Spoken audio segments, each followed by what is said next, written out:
नमस्कार दोस्तों, आप सभी का मेरे चैनल पर स्वागत है। तो इस वीडियो में हम बात करेंगे कि आप ग्रो एप्लीकेशन के अंदर म्यूचुअल फंड में किस तरीके से इन्वेस्टमेंट कर सकते हैं। तो मेरी आपसे रिक्वेस्ट रहेगी कि आप इस वीडियो को पूरा ज़रूर देखें, क्योंकि इस वीडियो में मैं आपको फुल इन्फॉर्मेशन दूंगा कि आप ग्रो एप्लीकेशन के अंदर म्यूचुअल फंड में किस तरीके से इन्वेस्टमेंट कर सकते हैं। तो आप देख सकते हैं यहाँ पर मैंने ग्रो एप्लीकेशन को ओपन करके रखा हुआ है। तो आप यहाँ पर देख सकते हैं, यहाँ पर आपको 4 ऑप्शन दिए जाते हैं। पहला स्टॉक्स, दूसरा म्यूचुअल फंड, तीसरा पे और यहाँ पर चौथा है लोन्स। तो यहाँ पर आपको म्यूचुअल फंड पर क्लिक कर देना है। जैसा कि मैंने यहाँ पर म्यूचुअल फंड पर क्लिक करके रखा हुआ है, तो यहाँ पर मेरे सामने बहुत सारे म्यूचुअल फंड आ गए हैं, आप यहाँ पर देख सकते हैं। तो यहाँ पर मैंने म्यूचुअल फंड का टैब ओपन करके रखा हुआ है।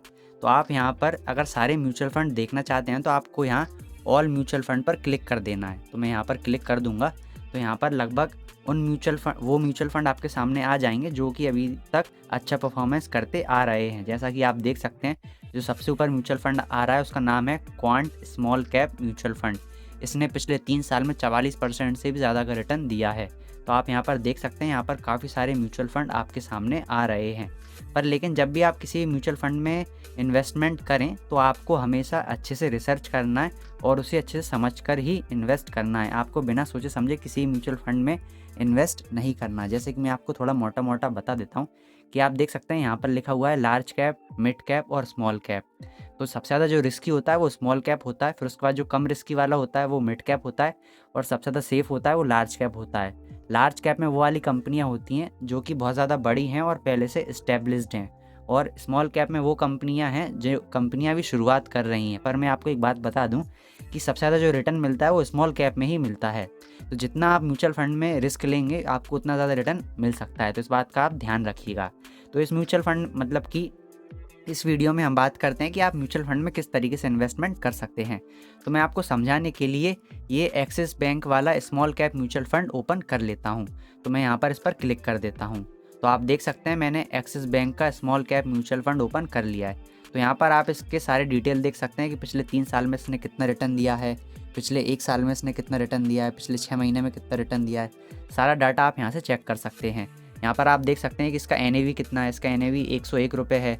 इसको 5 स्टार की रेटिंग दे रखी है। इसका जो फंड साइज़ है, यानी कि अभी तक इस म्यूचुअल फंड में 19,530 करोड़ रुपए इन्वेस्ट करके रखे हुए हैं।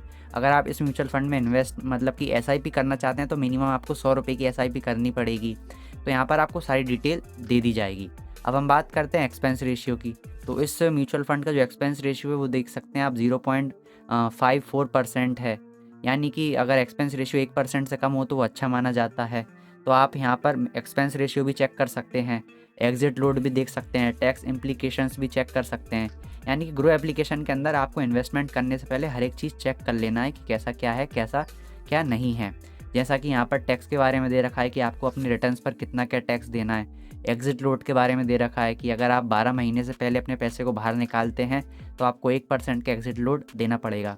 अगर आपको यह नहीं पता है कि expense ratio, exit load, tax ये सब क्या होते हैं, तो आप मेरे चैनल पर आपको इनके बारे में वीडियो मिल जाएगी, या फिर मैं इस वीडियो के आखिरी में उन वीडियोस को डाल दूंगा। तो आप वहाँ से ये सारी वीडियोस देख सकते हैं और जानकारी प्राप्त कर सकते हैं। अगर आप इस म्यूचुअल फंड में इन्वेस्टमेंट करना चाहते हैं, यानी कि आपने सोच लिया है कि हमें एक्सिस बैंक के म्यूचुअल फंड में इन्वेस्टमेंट करना है, तो इसके लिए आपको कुछ नहीं करना है। अगर आप SIP करना चाहते हैं तो आपको स्टार्ट SIP पर क्लिक कर देना है। अगर आप वन टाइम इन्वेस्टमेंट करना चाहते हैं, यानी कि एक बार इन्वेस्टमेंट करना चाहते हैं, तो आपको वन टाइम पर क्लिक कर देना है। तो मैं यहाँ पर वन टाइम पर क्लिक कर देता हूँ। तो आप देख सकते हैं एक नया पेज ओपन हो गया है। तो आप देख सकते हैं यहाँ पर सबसे ऊपर हमारे म्यूचुअल फंड का नाम आ रहा है axis small cap fund direct growth, यानी कि एक्सिस बैंक का स्मॉल कैप फंड है जिसमें हम इन्वेस्टमेंट कर रहे हैं। तो यहाँ पर आपको सिंपली वो अमाउंट डालना है जिस अमाउंट को आप इन्वेस्ट करना चाहते हैं। तो यहाँ पर मैं 1,000 रुपये डाल देता हूँ। जैसे कि अगर मैं यहाँ पर 10 रुपये डालूंगा तो आप यहाँ पर देख सकते हैं लिखा आ रहा है कि minimum investment amount is 100 rupees, यानी कि आप 100 रुपये से ज़्यादा आपको इन्वेस्टमेंट करके रखना पड़ेगा। पर यहाँ पर मैं 1,000 रुपये लिख देता हूँ। तो यहाँ पर आप देख सकते हैं मैंने 1,000 रुपये डाल दिया है इन्वेस्टमेंट अमाउंट पर। ठीक है, यानी कि मैं 1,000 रुपये इस म्यूचुअल फंड में इन्वेस्ट करना चाहता हूँ। अब हम बात करते हैं कि आप किस तरीके से अपना पेमेंट को कंप्लीट कर सकते हैं। जैसे कि यहाँ पर आपको 1,000 रुपये, जितने भी रुपये आप डालना चाहते हैं, इन्वेस्ट करना चाहते हैं, उतने रुपये आपको यहाँ पर लिख देना है। फिर उसके बाद यहाँ पर आप देख सकते हैं, यहाँ पर मेरा जी पे लिखा हुआ रहा, यानी कि मैं ज़्यादातर गूगल पे से अपना पेमेंट करता हूँ, इसलिए यहाँ पर डिफ़ॉल्ट गूगल पे आ रहा है। तो आपको सिंपली इस पर क्लिक कर देना है। वैसे तो आपके में ऐसा नहीं आएगा, पर लेकिन आप किन किन पेमेंट के थ्रू ये पेमेंट कंप्लीट कर सकते हैं, मैं उसके बारे में इंफॉर्मेशन देता हूँ। जैसे कि आप देख सकते हैं मेरा यहाँ पर गूगल पे लिखा आ रहा है, क्योंकि मैं गूगल पे से पेमेंट करता हूँ। आप अदर यूपीआई ऐप से भी कर सकते हैं, जैसे कि मैंने इस पर क्लिक किया।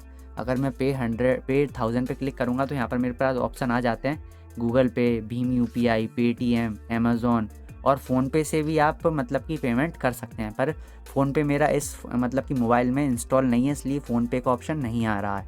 पर लेकिन आप गूगल पे, फ़ोनपे, यूपीआई किसी भी तरीके से अपना पेमेंट इस म्यूचुअल फंड में कंप्लीट कर सकते हैं। यहाँ पर नेट बैंकिंग के थ्रू भी आप पेमेंट कर सकते हैं, यूपीआई आईडी के थ्रू भी पेमेंट कर सकते हैं।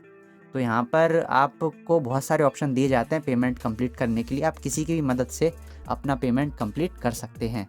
तो मुझे इस म्यूचुअल फंड में अभी 1000 रुपये इन्वेस्ट नहीं करने, सिर्फ मैं आपको बताना चाहता था कि आप किस तरीके से इसमें 1000 रुपये या फिर 10,000 रुपये, जितना भी अमाउंट आप चाहते हैं उतना आप इन्वेस्ट कर सकते हैं।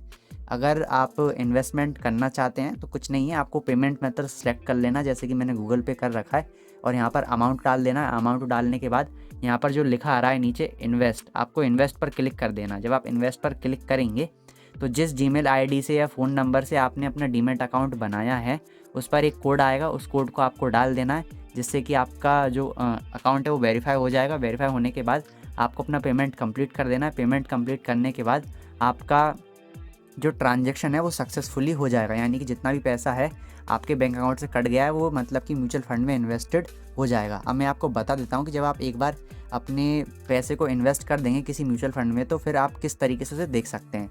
जैसे कि आप देख सकते हैं यहाँ पर एक लिखा आ रहा है डैशबोर्ड, तो आपको इस पर क्लिक कर देना है। तो मैंने यहाँ पर ऑलरेडी बहुत सारे म्यूचुअल फंड में इन्वेस्ट करके रखा हुआ है, तो मैं आपको सबसे पहले वो दिखा देता हूँ। तो आप देख सकते हैं मैंने अभी तक टोटल 69,997 रुपीज़ इन्वेस्ट करके रखे हुए हैं, जिनकी भी करंट वैल्यू चल रही है 74,415 रुपीज़। ठीक है, तो आप देख सकते हैं यहाँ पर मैंने कौन कौन से म्यूचुअल फंड में ओपन करके रखा हुआ है। अगर आप यहाँ पर डिटेल देखना चाहते हैं तो उसके लिए कुछ नहीं करना है, आप यहाँ पर देख सकते हैं करंट एंड इन्वेस्टेड, यानी कि जो मोतीलाल ओसवाल वाला ये म्यूचुअल फंड है इसमें मैंने कुछ मैं इसको थोड़ा दूर कर देता हूँ, 19,999 रुपये इन्वेस्ट कर रखे हैं, जिनकी वैल्यू अभी 21,851 रुपये। आप यहाँ पर देख सकते हैं जितना भी आपने अमाउंट जिस भी म्यूचुअल फंड में इन्वेस्ट करके रखा हुआ है। मैं इस पर क्लिक कर देता हूँ। क्लिक करने के बाद मैं यहाँ पर डिटेल एंड मोर पर क्लिक कर देता हूँ, तो यहाँ पर सारी डिटेल आ जाएगी कि मैंने इस म्यूचुअल फंड में 21 दिसंबर 2023 को इन्वेस्टेड किया था, अपना अमाउंट इन्वेस्ट किया था। और जिस समय मैंने इस म्यूचुअल फंड में इन्वेस्ट किया था उस समय इसकी NAV थी कुछ 13.8295। ठीक है, और उस समय मुझे जो यूनिट्स मिले थे वो कुछ 1446 मतलब कि यूनिट्स मिले थे, और उस समय मैंने इसमें इन्वेस्ट किया था कुछ 19,999 रुपये। तो आप देख सकते हैं, आप डिटेल पर जाकर आप सारी इन्फॉर्मेशन यहाँ से निकाल सकते हैं। तो जो पिछला दिन था, पिछले दिन यहाँ पर मुझे जो मतलब कि माइनस में गया है 11 रुपये मुझे माइनस में गया, पर ओवरऑल देखा जाए तो मुझे अभी इस म्यूचुअल फंड में जो रिटर्न मिला है कुछ 1852 रुपये का रिटर्न मिल चुका है। अप्रॉक्स कुछ 9 या 10% का रिटर्न मिल चुका है। तो आप यहाँ पर सारी डिटेल देख सकते हैं कि जिस म्यूचुअल फंड में हमने इन्वेस्ट करके रखा हुआ है उसमें कितना क्या हमारी करंट वैल्यू चल रही है और कब हमने इन्वेस्ट करके रखा था, आपको सारी डिटेल यहाँ से मिल जाएगी। तो मुझे उम्मीद है कि इस वीडियो में आपको यह समझ आ गया होगा कि हम ग्रो एप्लीकेशन की मदद से किस तरीके से म्यूचुअल फंड में इन्वेस्टमेंट कर सकते हैं। तो मुझे उम्मीद है कि इस वीडियो में आपको सारी चीज़ अच्छे समझ में आ गई होंगी। अगर आपको कोई भी चीज़ समझ में नहीं आई हो तो आप मुझे कमेंट करके पूछ सकते हैं, मैं आपकी हेल्प करने की पूरी कोशिश करूँगा। अगर आप म्यूचुअल फंड के बारे में और अधिक जानकारी प्राप्त करना चाहते हैं, जैसे कि expense ratio, exit, load, tax, ये सब क्या होता है, तो इसके लिए आपको स्क्रीन पर कुछ वीडियोस नज़र आ रही होंगी। आप उन वीडियोस को देखकर इनके बारे में जानकारी प्राप्त कर सकते हैं।